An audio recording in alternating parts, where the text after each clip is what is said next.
Here are 10 players you should consider trading for heading into week 8. Hey, before I get to those players, if you haven't tried Underdog Fantasy yet, now is the time because you can take advantage of this new customer special for Thursday Night Football. Josh Allen only needs to go higher than half a yard. Pair it with one other line you like, and you can triple your entry right away. Not to mention, if you go to UnderdogFantasy.com and use promo code ENDGAME, they're also going to give you a deposit match dollar for dollar up to $500. That's right, you can deposit any amount you want up to $500, and they will give you free money that you can use with that Josh Allen pick and any other picks you like. Underdog Fantasy, use promo code ENDGAME. I did not think that after recommending Bijan Robinson as a buy low last week, I'd be recommending him as a buy low again, but we just saw one of the strangest things I have ever seen in fantasy football or football in general. He wasn't on the field, wasn't getting snaps. People were on Twitter like, what is going on? No one knew what was going on. We didn't hear any reports from the big guys like Adam Schefter, Rappaport, any of these guys, but we then did learn after the game he was dealing with some kind of illness. He had major headaches. Would have been nice if they just ruled him out, but they obviously felt there was a chance that maybe he could contribute. But this does present another great buy low opportunity. When you look at it prior to that game, he had played 72% of the snaps, was averaging 13 carries a game, over 5 targets per game. And we know as the season goes on, rookies tend to get more and more involved. We saw it last year in this exact offense with Arthur Smith, by the way. Tyler Algier, as the season went on, got more and more involved and eventually pulled away from Cordero Patterson.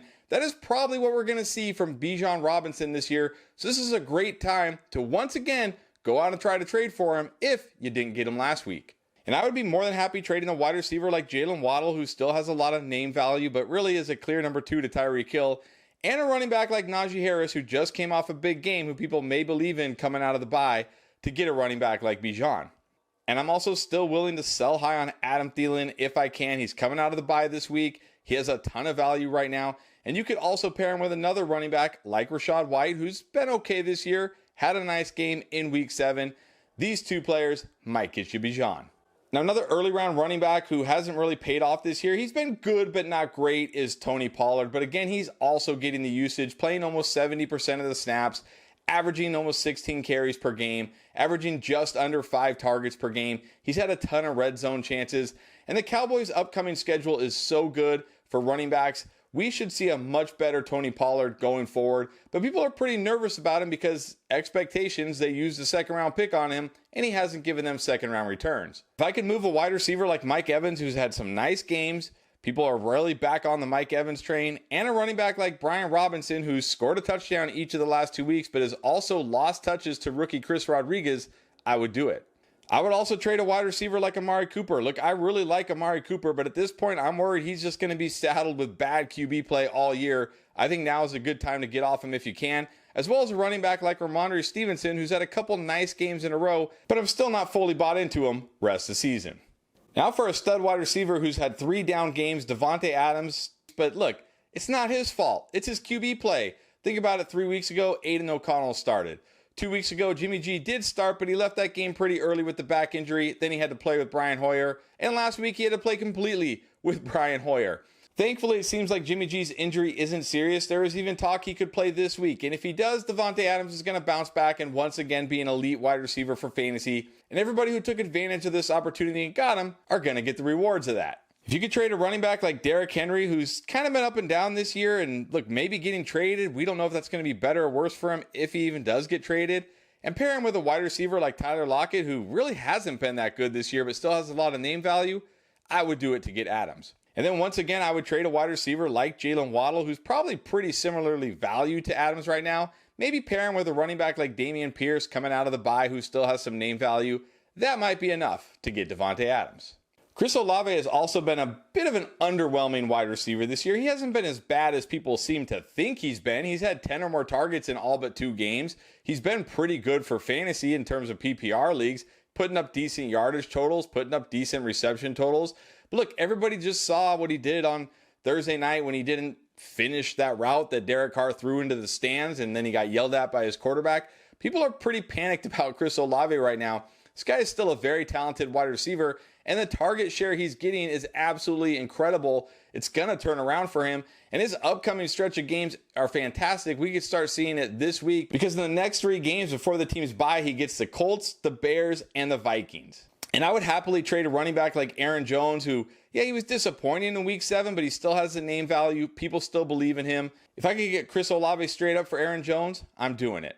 I'm also taking Chris Olave straight up for Isaiah Pacheco. He's been pretty good this year, certainly a solid RB2 week in and week out. But if you're deep at running back and you need help at wide receiver, this feels very fair. And then another big name wide receiver who's quite possibly been one of the biggest busts early in the fantasy football season is T. Higgins. But look, yeah, he had a couple down games with one good game in the middle of them. Then he got hurt, didn't get a lot of action before the team's bye, but now they're coming out of the bye. He should be fully healthy, and you got to think this offense is going to start rolling now because it's too good of an offense not to start rolling. I'm sure they figured stuff out in the bye. They're going to come out. They're going to be better. Joe Burrow is going to be better. He's going to be healthier. T. Higgins is still a high-end wide receiver too, but people aren't valuing him like that right now. In fact, I think you could trade a running back like Brian Robinson, who I mentioned earlier, and get T. Higgins straight up if a team really needs running back help. And again, I'd be willing to move a running back like Ramondre Stevenson for T. Higgins. I think Higgins will be better rest of the season than Ramondre.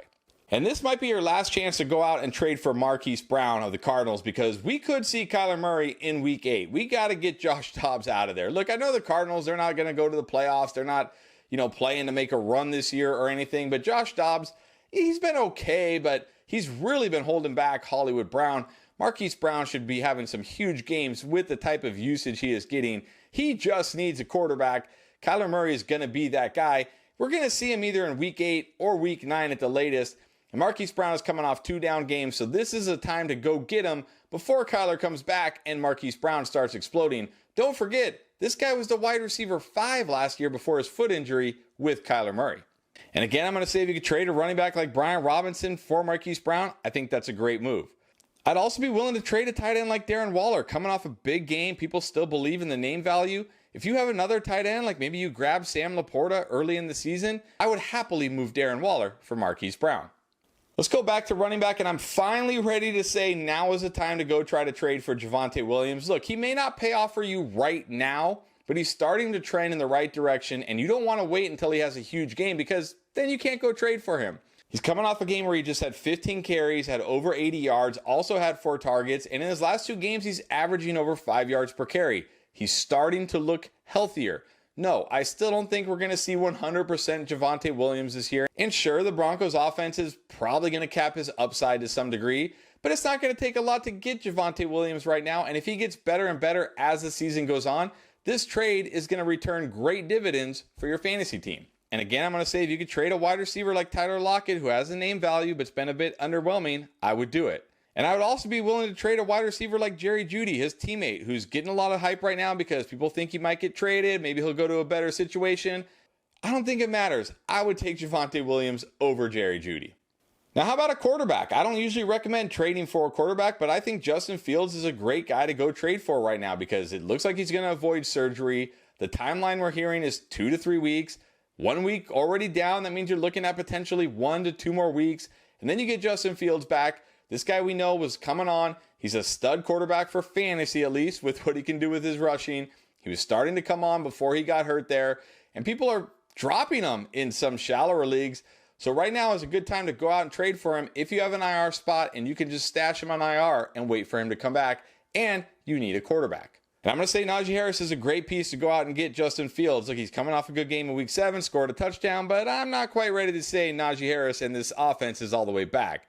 Or maybe a little bit farther down, a guy like Dameon Pierce coming out of the bye, kind of still considered a decent option in fantasy football, has some name value. If you don't need him, which you probably don't, and you need Justin Fields, this seems like a good deal.